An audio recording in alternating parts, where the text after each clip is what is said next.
Aaron Nabus here, and I'm joined by my co-host Alex Benedicto. How you doing, Alex? Good. And welcome to the Hall H Show podcast. Our guest today may someday break the Guinness World Book of Records for the most selfies and pictures of fat dogs and dad sandals. But all kidding aside, Matt Dunford, current chairman of San Diego Comic Fest, is one of the biggest advocates for the importance of comic books, especially in the local San Diego, California area. From playing in Pokemon tournaments to cosplaying to attending conventions and comic creator signing events, even to his additional duties as president of Little Fish Comic Book Studios and recently hosting Club Cosplay, Matt is quite literally everywhere. On top of all this, Matt is always down to meet up for a good beer and conversation at any of the fine craft breweries in San Diego.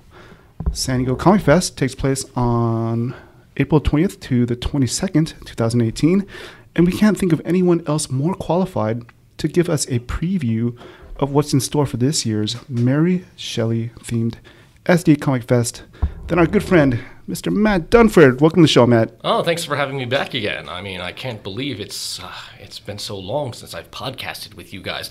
I remember first doing my last one at the most recent, right before San Diego Comic Fest, because I was kind of just thrust into the role as chairman, and I said, you know what, I got to get the press going on this. I got to get the importance out there. So I need to get on some things that are going to matter most. I'm going to get on some podcasts.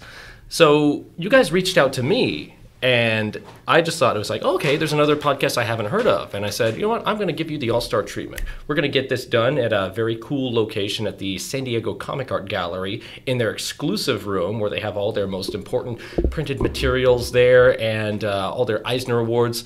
And now this time around, we're recording in a group room in a library. See, what an upgrade.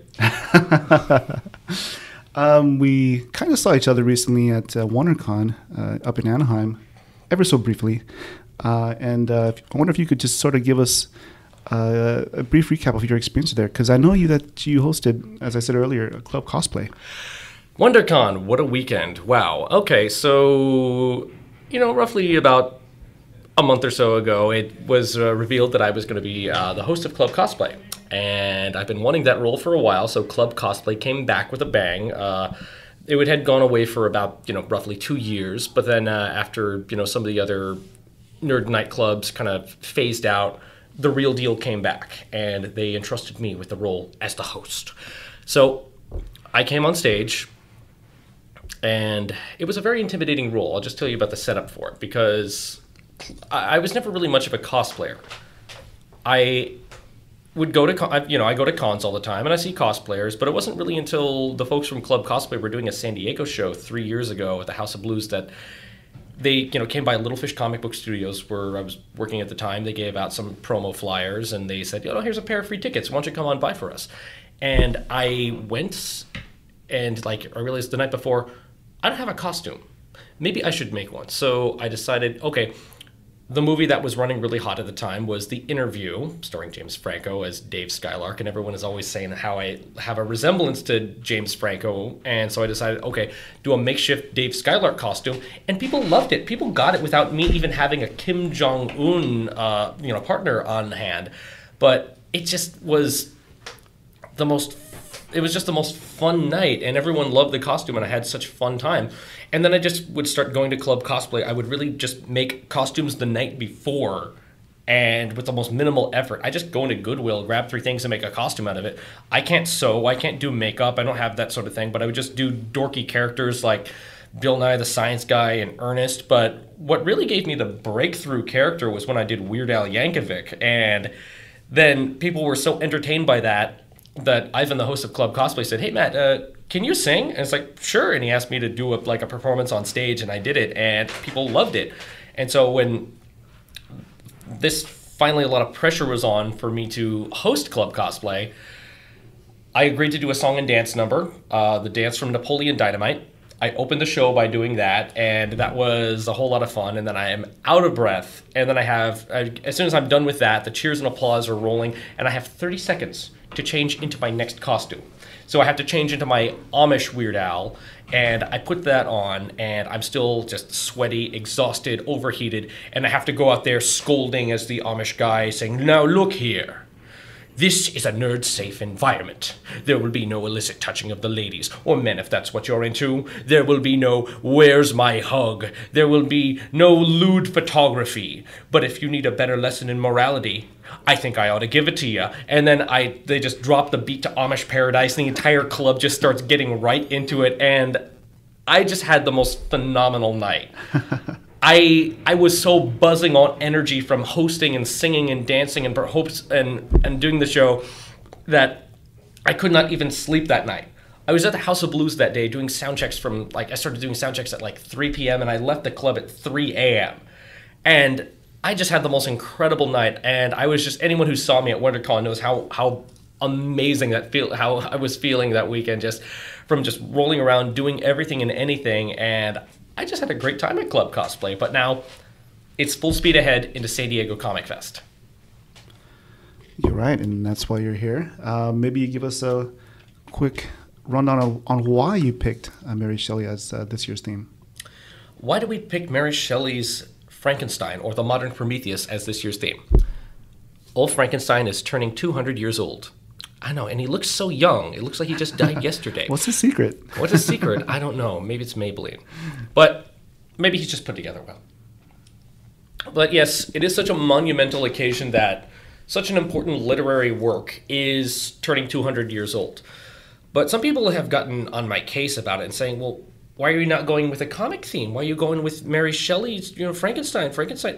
Well, Frankenstein is an all-encompassing character.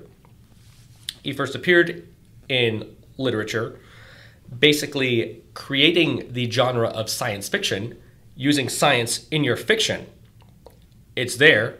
It's not explained, but of course that's one of the strengths of the character. They never explain how the character is made. He just does it, because if it were explained, then every nerdy scientist would be like, tearing this apart. And of course it's also horror fiction.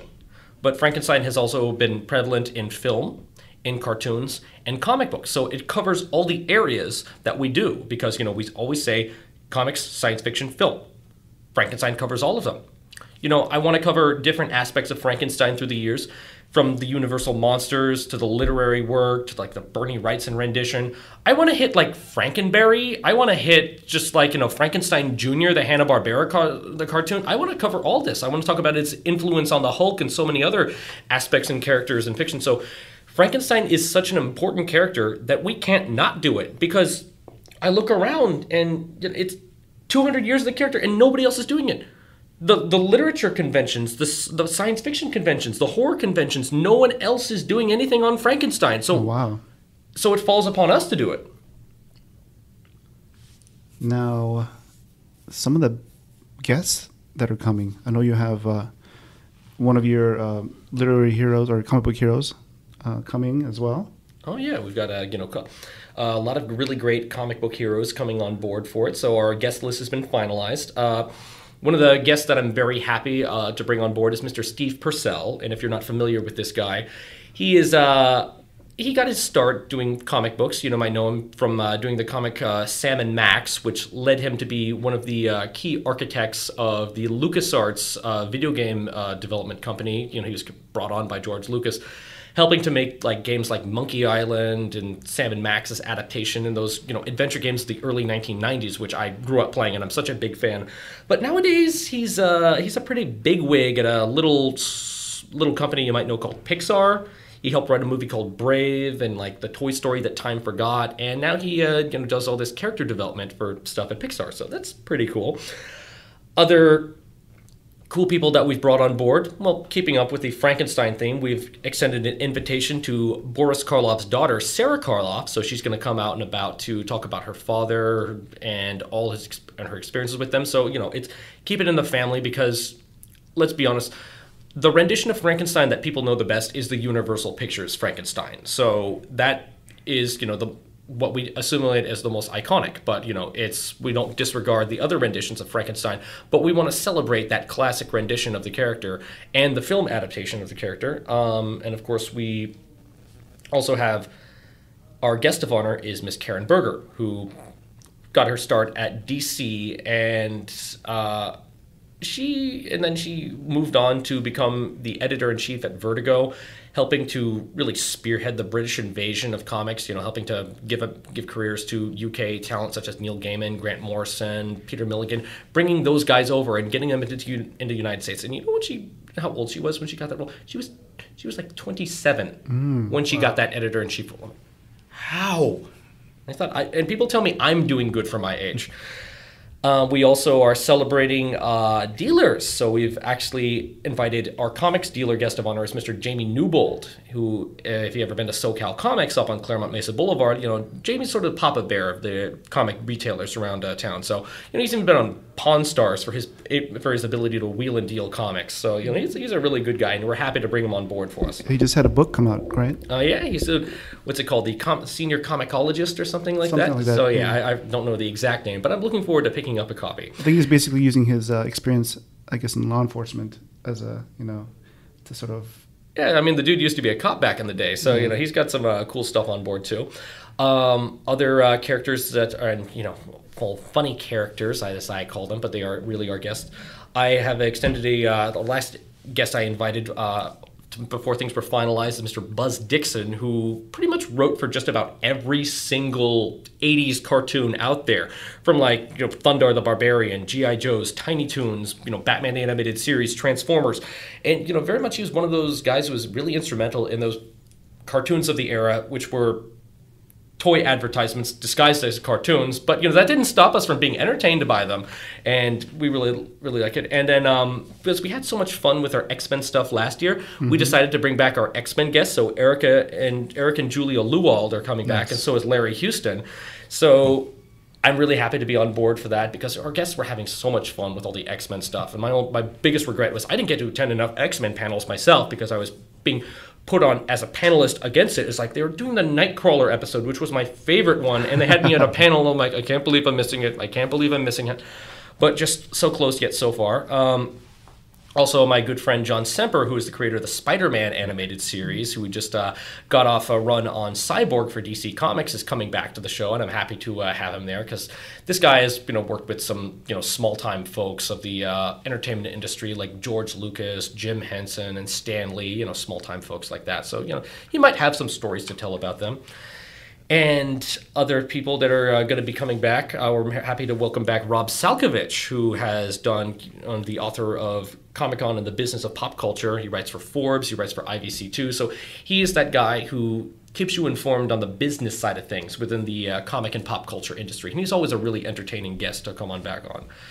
And then, of course, you can't really get a bad story out of comic historian Mark Evanier because he's the kind of the geek of all trades. He's kind of my hero when it comes to doing what I do because people think I'm knowledgeable when it comes to comics and cartoons. It's like I am not a scratch on the surface compared to what Evanier does. I enjoyed his panel with Floyd Norman last year. Oh, yeah, and Floyd Norman is coming back again this time around, so we're having him back. And then, of course, also Disney animator Willie Ito will be stopping by for a day. Sadly, he can't make the entire weekend because he's receiving an award from, I believe, the Japanese Film Festival or something on one of the days. Congrats to him. Yeah, so we're happy to bring him back on board for it. But then we've also expanded out to having a cosplay presence, so I've invited my good friend Jacqueline Goner, who works for Westmore FX, so she helps, she pretty much... She won Sci-Fi's Cosplay Melee. She was the winner of that contest. You might see her around at cons in her Witchblade costume or Red Sonja. She's a really talented costume maker.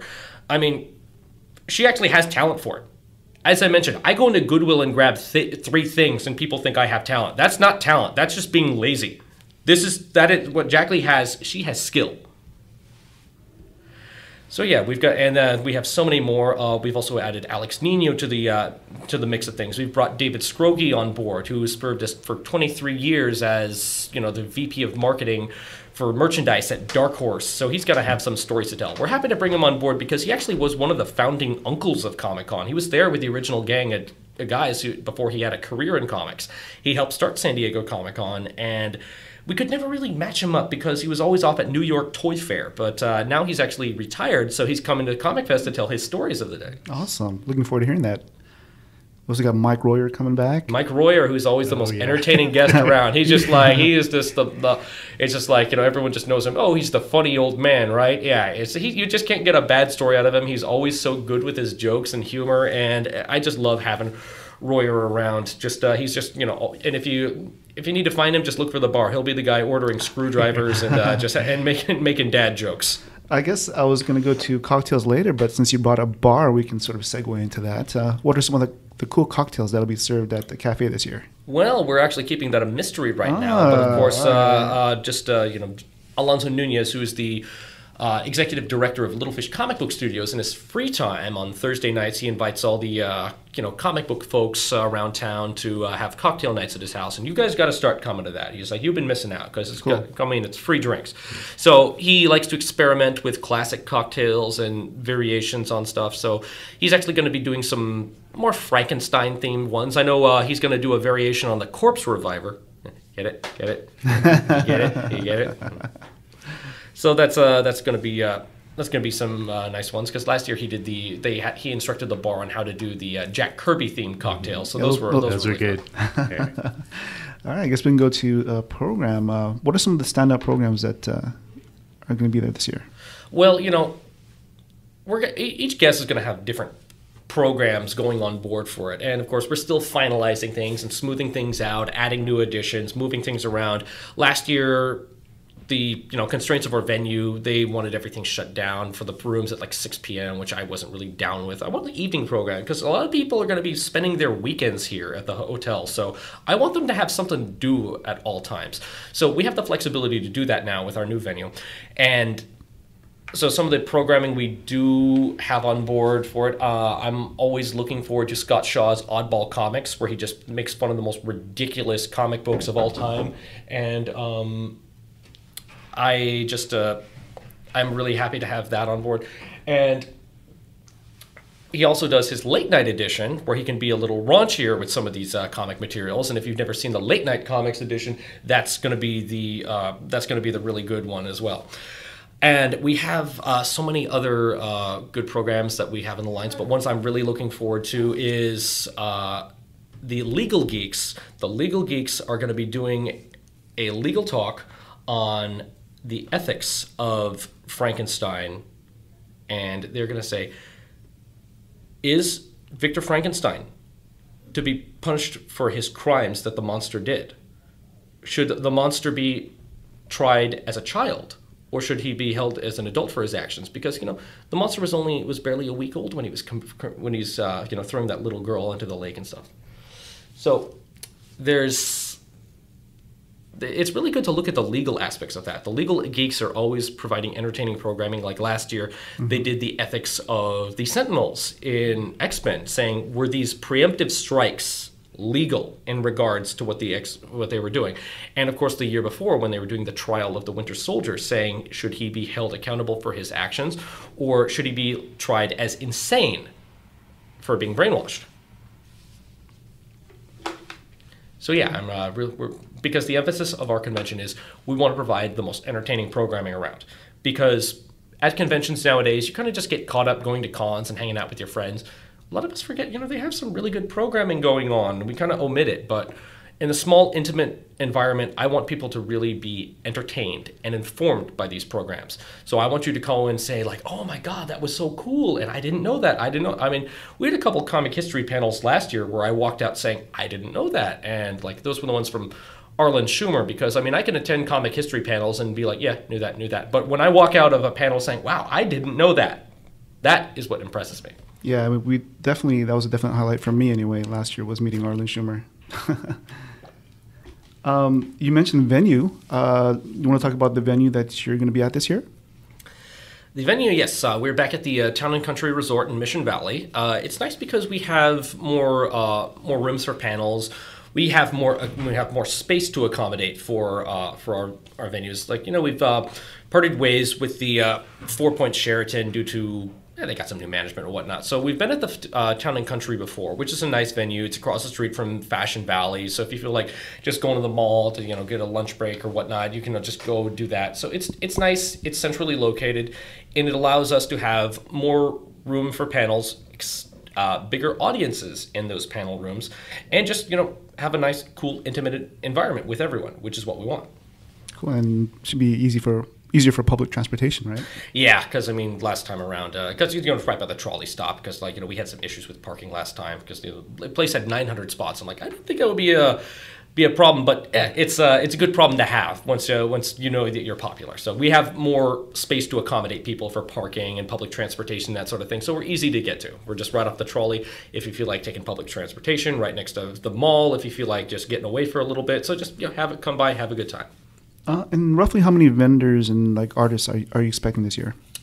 I'm not exactly certain. Those are run by different divisions, but we got a lot of repeat offenders coming back in our artist alley, and it sucks when I have to hear that a bunch of artists are like, "Oh, I've been placed on a wait list. I've been placed on a wait list," or anything you can do. It's like, I wish I had all the time and the space in the world, but I'm happy to hear that we are really generating this interest among the retailers and among the artists, because I would like to eventually move out to bigger and better spots along the way, but we do what we can with what we have. So for the time being, I'm just happy that so many people are on board for this. Yeah, I think that's a really good point, because we had recently guests, the Accidental Aliens, and they gave San Diego Comic Fest props, because that was where it sort of all came together for them to sort of come together as the Accidental Aliens. That's where they all met. So yeah, and I'm really happy that we're able to play matchmaker with so many people, and that so many people are just having such a good time and everything. And like I mentioned, pretty much the biggest complaint I heard about Comic Fest last year were just two things. There's not enough parking for all the people that want to come by, and there's too many good panels going on at once. So like I said, good problems to have. Oh, definitely. I guess if you were to sort of sum it up succinctly, why should someone come to this year's San Diego Comic-Con or Comic Fest? Why should you come to this year's San Diego Comic Fest? Because it's a convention where you can really just take a nice break from things. A lot of bigger conventions, you start to feel overwhelmed. You don't know what to do. It's hard to just go at the pace of the convention. But this one provides a small, nice, relaxed, intimate environment. And because it's a smaller, more intimate environment, you'll find that these legendary comic creators and filmmakers and guest creators, they're just here, and you can just hang out with them. You can just, grab a cup of coffee with them. You can have a drink at the bar with them. They're just here hanging out. And so the ability to talk with these creators in a casual setting, in a friendly environment, is just the coolest thing in the world. My favorite thing nowadays is getting into the realm of comics and all this stuff. People who I called heroes as a child, I now call friend as an adult. And I think that's just the coolest thing in the world. And just like to be able to chat with these guys, it's so awesome, and of course all your friends are going to be there too. And you'll make new friends, and maybe even friends with creators, because they're cool people too. Most definitely. I guess we can go to the Thunder Round. Alex, you want to take it away? Yeah, sure. All right. First question. So you're known for creating cosplays in a matter of minutes. Mm-hmm. Without too much effort and without spending too much money, like Jeff Goldblum's Alistair Hennessy. Yes, I did that one. Weird Al, for example. If money and time was not a factor, what cosplay would you do? If money and time was not a factor, trying to think. Well, I think one of the things that is kind of just a factor is just like, I need to start heading back to the gym now so that I can get rid of the dad bod. I've always had the idea to do a Spider-Man cosplay. I want to do Scarlet Spider, or the Ben Reilly Spider-Man from 1996. Because that's the Spider-Man that I grew up with. With the cutoff. The cutoff jackets. Yeah. Because because when you're 10 years old, it's that's the coolest thing in the world. Even though other people at the time, Clone Saga was the stupidest thing. Don't be hating on my childhood, man. That's my jam. I would like to do a Spider-Man costume, but I don't really have the shape for it. So my dad bod is going to show. Plus the materials, good quality ones, they take some money and some effort to show, but I would like to do a Spider-Man costume one day, and I would love to do it. But that's just me. So until then, I like to do characters that nobody else does. So that's kind of how you stand out from the crowd. And I like to be characters where I can be a character. I like to be a dork. I don't like to be Matt Dunford when I'm in these costumes. I love Jeff Goldblum and Ernest and Weird Al because these guys are dorks. You can just be goofy when you're them and it's just have a fun time. Speaking of dad bods, what dad cosplay would you want to do next? What dad cosplay would you do next? Well, my favorite dad to cosplay, of course, is Dale Gribble. Dale. I love being yeah. Dale, especially my son Joseph. He is the fruit of my loins, my proud son. But what dad would I like to cosplay? That's the toughest question of all time. I would like to be Piccolo because Piccolo is a better dad than Goku. Ooh, there you go. That's an awesome pick. Yeah, it's awesome Piccolo. I'm impressed, man. Yeah, because it would be cool to just look or stern in that green makeup and like the sort of like Hindu-looking outfit. That would be really cool to do. But of course, it's intensive, and I don't have the patience for making cosplays like that. But yeah, a guy can dream. A dad can dream. All right, next questions. What 3 movies could you watch over and over again and not get sick and tired of it? Love Actually, being the first one. I had a really nice incident at WonderCon where I met Ashley Olsen, who played Joanna from Love Actually, and I got to meet her. She does Marceline on Adventure Time now, and I thought I was just fanboying so hard. And I don't fanboy at conventions, but I'm such a huge Love Actually fan. It's one of those movies I watch just over and over again. My favorite movie is Princess Bride, and I've been watching it since I was a kid. I never get tired of it. And the last movie that I never get tired of watching, literally, it can be on at any point on TV, and I will tune in and just watch the entirety of it, is Beavis and Butthead Do America. All right, next one. If you directed Ready Player One, what pop culture references would be in your version? I think it would just be all King of the Hill references. That's it. Just literally nothing but King of the Hill references doing the whole thing. Ready Propane 1 would be the title of it, and it would just be King of the Hill, nonstop. That's it. Everything else would just be a waste. All right. Okay, last year you told us you were the youngest comic book historian. Mm-hmm. Do you still hold that title? Yeah, because, I don't know, it's not a young man's game, even though I'm getting older and getting the dad bod, but it's world's youngest comic book historian doesn't sound as important at 32 as it did at 23, but yeah, I mean, where the young guys coming in, it's like I've taken a little protege under my wing, Mr. Adrian Perez, and hoping that he'll, take the title from me one of these days. But yeah, because he's too fixed on being a great writer. I mean, he hijacked Scott Snyder's panel at WonderCon last week. Scott Snyder invited him up on the panel and gave him a copy of DC Metal a week before it was going to come out. And he's all saying, it's like, yeah, I want this kid to take my job someday. And it's I don't know. Just he just does that with every single writer. He just gets he hijacks Jim Lee's panel. He gets up the Grant Morrison panel. All these DC creators. He just gets up on the panel. They just love this kid. But I taught that kid everything he knows. Adrian Perez. Keep the lookout for him. All right. Let's see. Next question. Speaking of history, or rather historical accuracy, astrophysicist Neil deGrasse Tyson is known to have provided input to James Cameron about the incorrect usage of the star maps used in the movie Titanic. Mm-hmm. And I understand that was later readjusted for the DVD release or something. Well, yeah, which led to updates to the movie many years later to correct those errors. But being well versed on weapons of World War II, are there any movies out there that you would like to correct on historical accuracy? The truth is, I haven't really gone back to watch a lot of World War II movies simply because of that. I mean, I look at little details of Captain America and say, they have Jeeps that weren't introduced till 20 years later.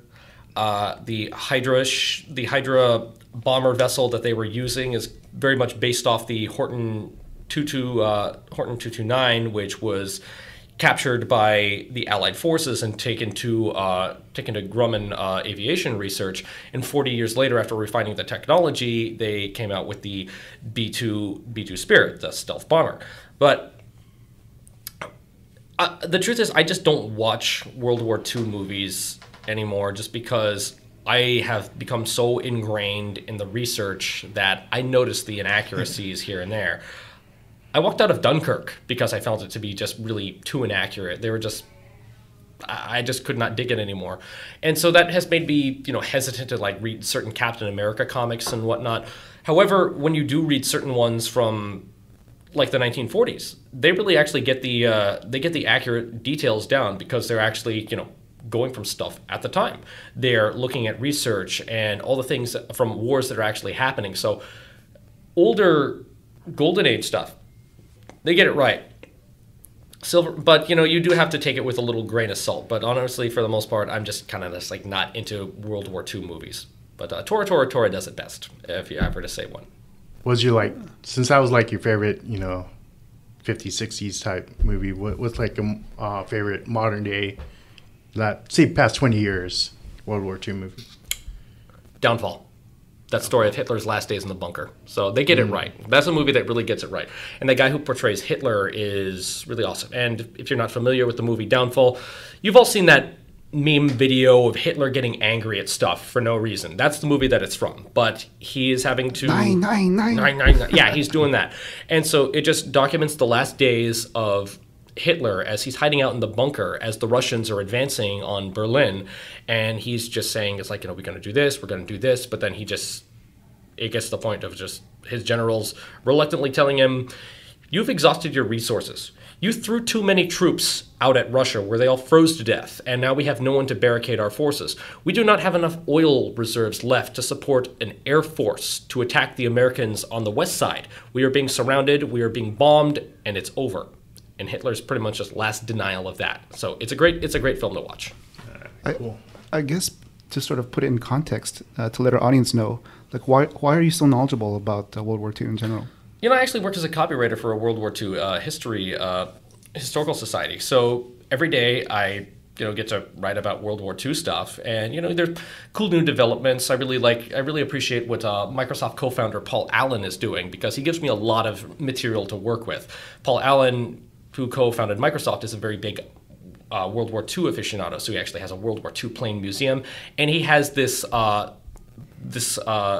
device called the RV Petrel, which he goes around the ocean and he finds long lost World War II ships. He finds submarines and all these stuff. So he found like USS Indianapolis last year, which was the one they reference in Jaws about the ship that went down and all the men were dying of shark attacks as they were trying to stay afloat in the water. So you're finding all these lost World War II ships. But that's what I do all day. I research World War II stuff, military aviation stuff. If it's a slow day. I don't know, I find people really aren't into Vietnam stuff. Americans don't like researching wars we didn't win. All right. Yeah. Let's see. Next question. If you could be a sidekick to any hero or villain, who would it be, and why did you pick that person? I would say the Tick. I would be Arthur in a heartbeat, because it just seems like you can't get a bad story out of him. He's always going to goof off in some way. That would be the coolest thing. All right, okay, last question. Frankenstein's monsters doesn't technically have a name. If you could pick a name for him, what name would you pick? And you can't pick Matt or Uncle Duffy. Okay. I would name him Gilbert. And just so you could imagine, it's like, oh no, Gilbert is coming. Gilbert has kidnapped my daughter. Can you imagine people screaming that throughout the world? That would be this thing. You just give them the most dorky name. Gilbert. All right. That's it. Cool. I guess we can go to the Art Watch segment. I guess we'll give Matt a chance to sort of think about an artist that he can sort of rep and give a shout out to. Alex, who's your artist for this episode? Since we're on the theme of Frankenstein, Monster Palooza is coming up in a couple weeks. And the artist that's going to be there is Ben Russell. He's a big pop culture and horror flick. Dang, you took my pick. Next time I'm going to go first. I guess, Ready Player One just came out, and I'm a huge fan of Orlando Arocena, Mexifunk.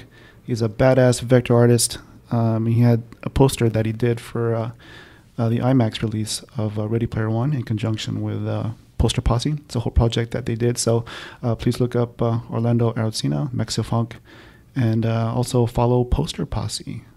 Matt. You probably see his posters at the movie theaters when you go. Yeah. The artist I would like to give a shout out to, because I'm eternally grateful for a commission he just did for me, is Mr. Des Taylor. Des does amazing pop art. He does this beautiful animated style. It's sort of retro, sort of Disney film. I had him do a rendition of my parents from I think it's from 1979. They just look so 70s. And he just had an absolute ball with it. And I gave it to my mom for her birthday, and she was just absolutely blown away by it. So check out Des Taylor. It's DESTALAOR. L-A-O-R. Yeah, no, yeah, I can't spell. But Des is great. So just check out Des Pop Art. He's the man. Cool. And we can't do things alone. Sometimes we need a little help. So I'm going to give you, Matt, a opportunity here to give some superhero shout-outs to a person or a group of people. Superhero shout-outs.